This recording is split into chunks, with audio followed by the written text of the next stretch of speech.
Have you ever found yourself opening up about something personal, only to later wish you'd kept it to yourself? As we grow older, we gather not only wisdom but also an understanding that some things are best left unspoken. In this video, I'll be sharing 5 significant things that you should consider keeping private from your family after the age of 65. These aren't secrets in the sense of hiding the truth. They are boundaries meant to safeguard your peace, dignity, and the quality of your relationships. Stay with me until the end, because what you learn here could help you avoid future regrets and even deepen the trust and love within your family. Before we dive in, it would mean a lot if you could take a moment to like this video. Your support helps me keep sharing these life lessons that age has taught many of us. If you haven't subscribed yet, I encourage you to do so and make sure the notification bell is turned on so you won't miss any upcoming content. If you find value in this video, drop a comment with the number 1.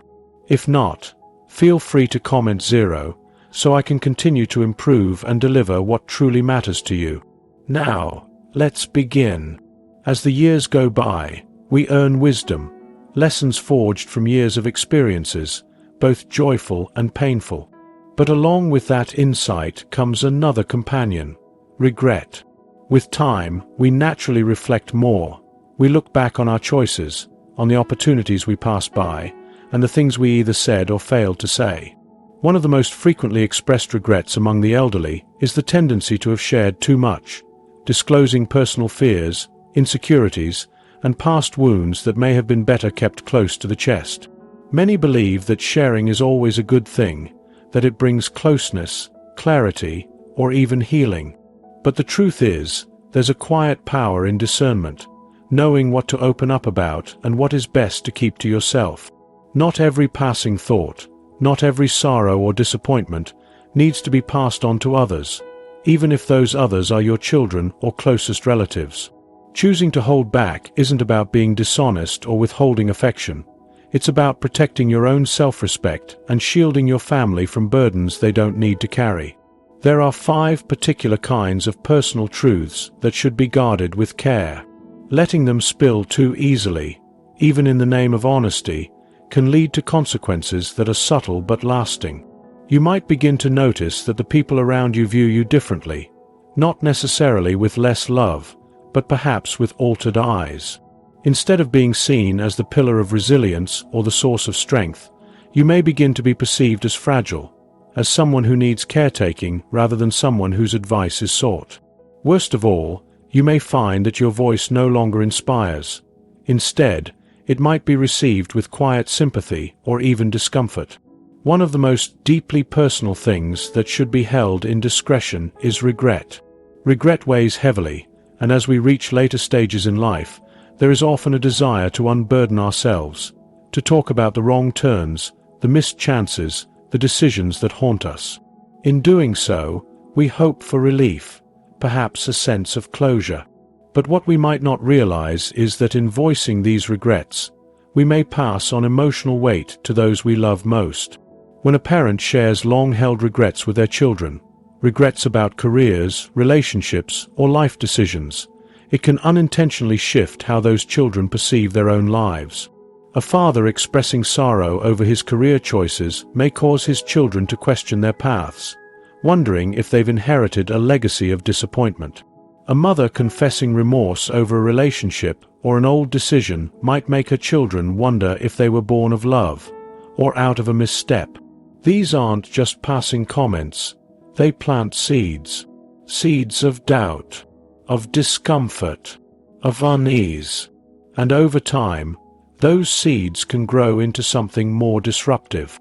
Children may begin to feel as though their life, their presence, is rooted in sorrow rather than pride. They may feel powerless, unable to change the past, but nonetheless burdened by the knowledge that someone they admire has lived with lasting sadness. The act of sharing regrets, especially when done frequently or emotionally, can bring a shadow into what should be moments of peace and togetherness. A family gathering may become tinged with quiet sorrow.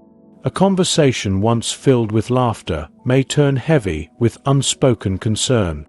Rather than drawing closer, Loved ones may begin to step back, not from lack of love, but from emotional fatigue. Reflecting on the past is natural, even necessary. But there's a fine line between reflecting and dwelling. When the past dominates the present, it takes away from the joy still available. It sends an unspoken message that what is here and now isn't enough, that the people around you today cannot compete with the memories or mistakes of yesterday. This emotional tone affects everyone. It shapes how others relate to you, how they feel in your presence. And instead of healing relationships, too much focus on regret can create emotional distance. It's not about pretending the past didn't happen.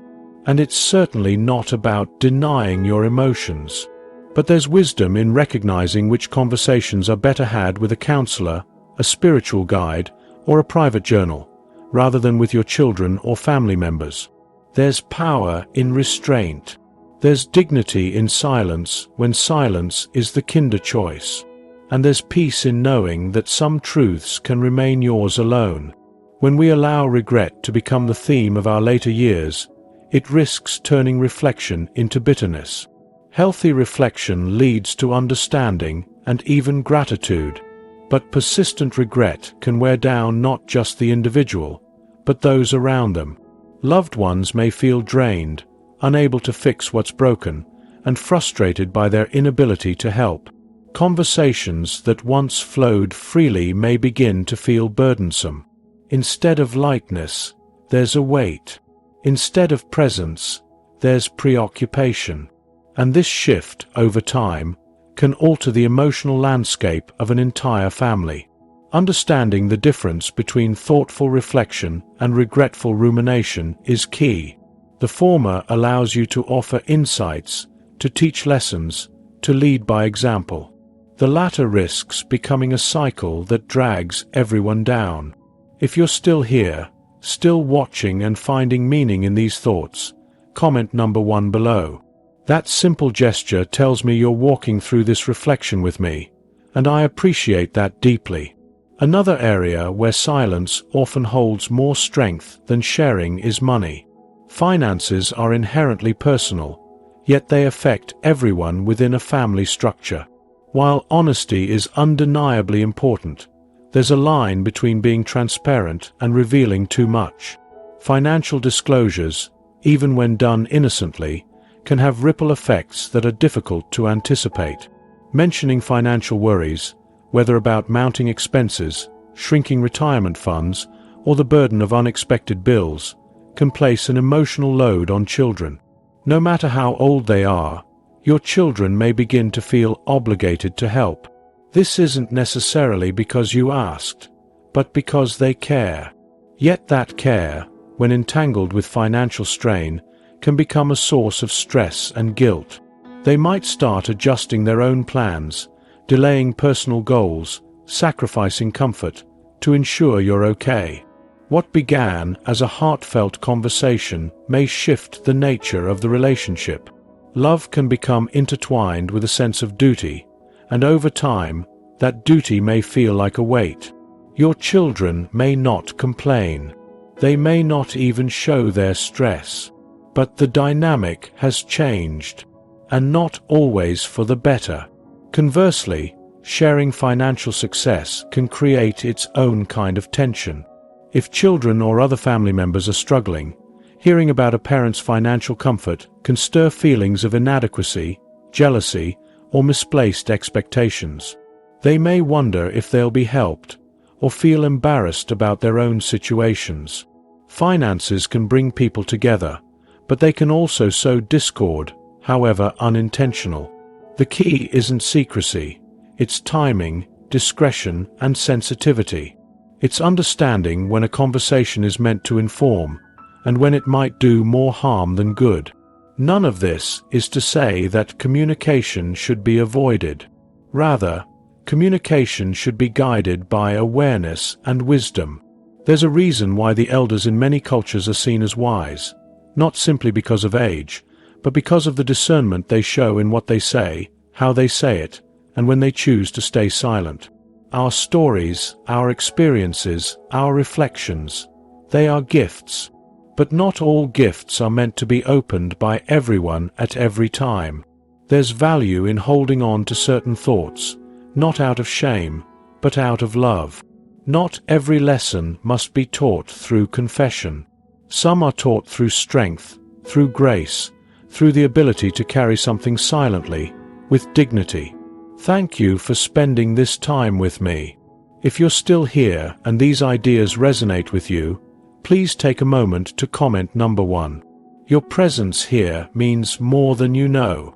While there's absolutely nothing wrong with feeling proud of your achievements or enjoying the rewards of a lifetime of hard work, offering too many specifics about your financial well-being can lead to unintended consequences within the family. Sometimes, sharing those details creates expectations, some of which may be unrealistic. Certain family members might begin to feel entitled, believing that because a parent or elder relative is doing well financially, they should automatically receive support. This mindset can foster dependence, where the desire for personal growth is replaced by reliance on someone else's. Financial security.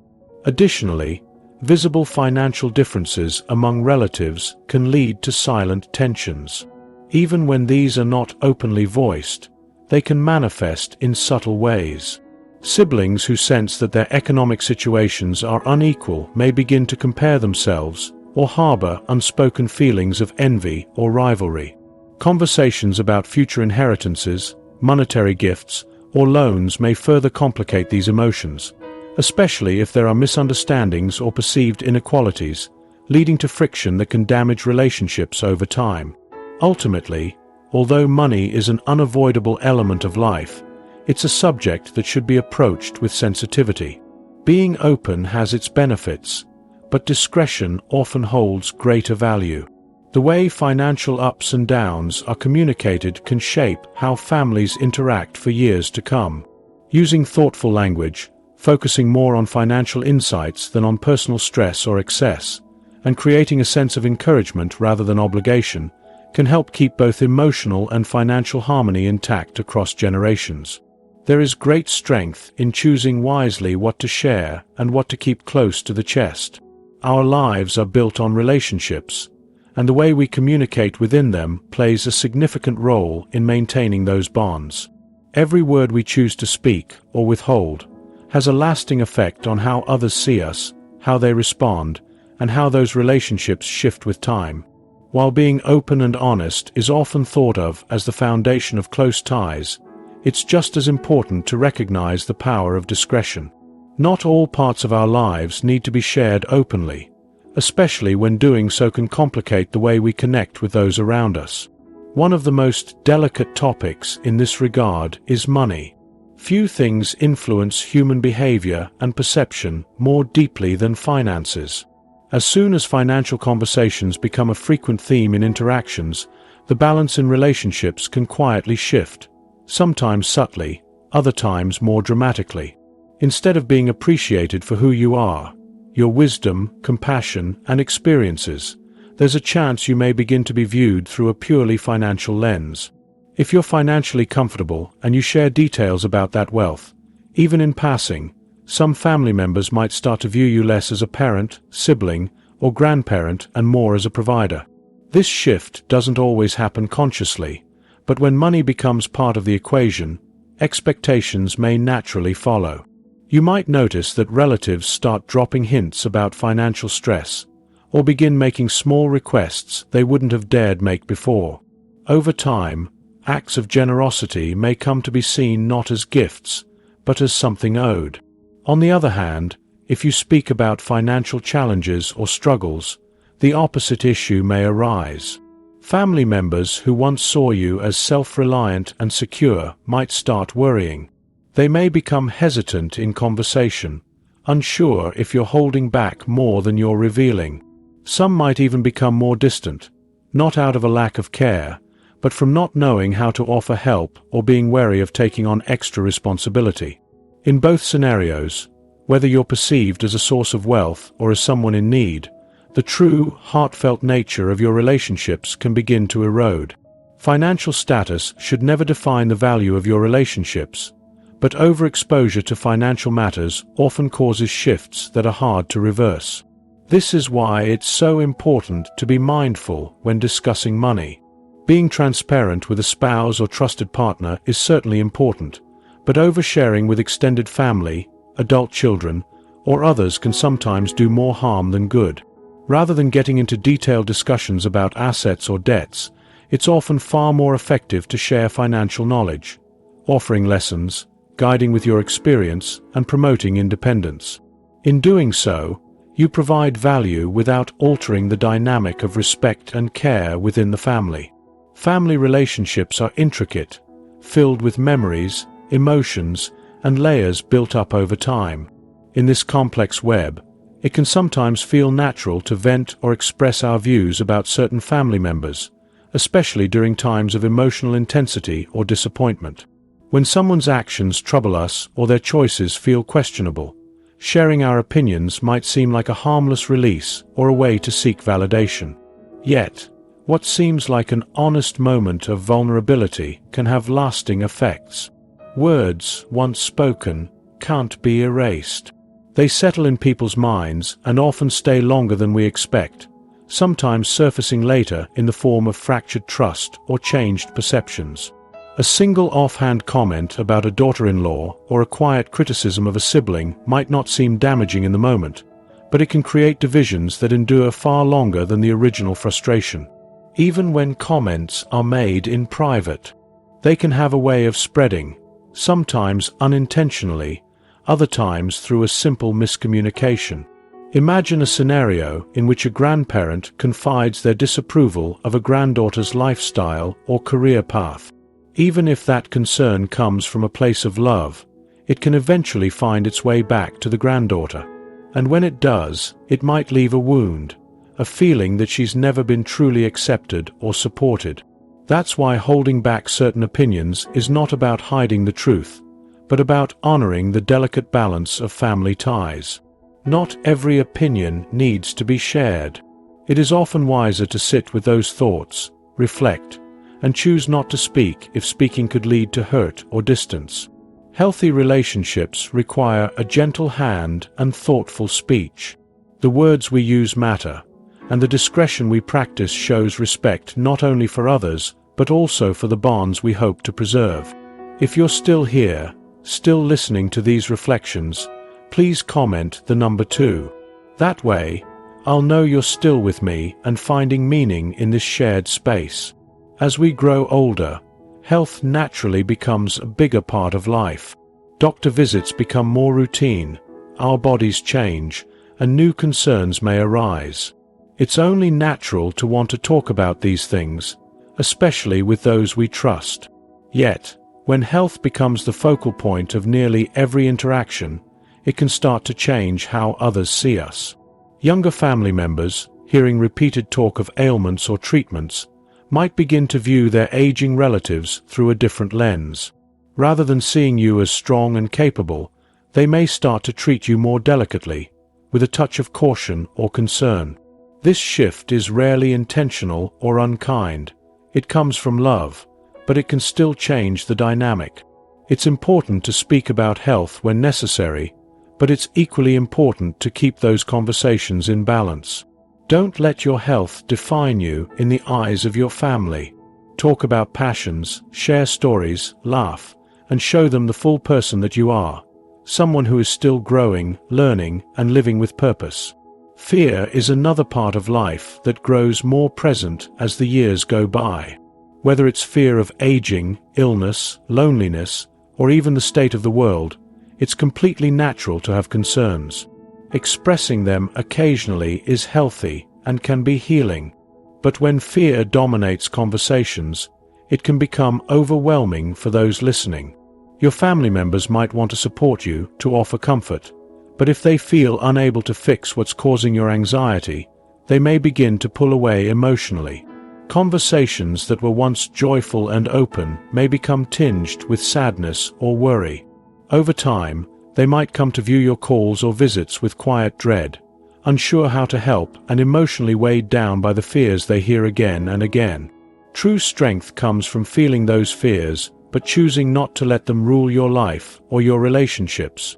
Talk about what matters, but make space for laughter, gratitude, and connection too. Let your time with family be a source of joy and inspiration, not just a space for concern or sorrow. In the end, discretion isn't about keeping secrets or pretending everything is perfect. It's about choosing the right moment, the right way, and the right person to share certain parts of your life with. Whether it's related to finances, personal feelings, health issues, or deep-seated fears, being thoughtful about what we reveal helps protect the dignity and strength of our closest bonds. Strong relationships thrive not just on openness, but on kindness, insight, and grace. We've explored 5 key aspects of life that are better kept private after the age of 65, not to deceive, but to preserve what matters most: peace, self-respect, and the quality of our relationships. Now I'd love to hear from you. What's one takeaway from this video that you'll carry forward in your own life? Share it in the comments so we can all learn and grow from each other's experiences. And if this video spoke to you, please take a moment to like, comment, and subscribe to our channel. Your support allows us to continue bringing you meaningful, thoughtful content, and we're deeply grateful for every one of you who joins us on this journey.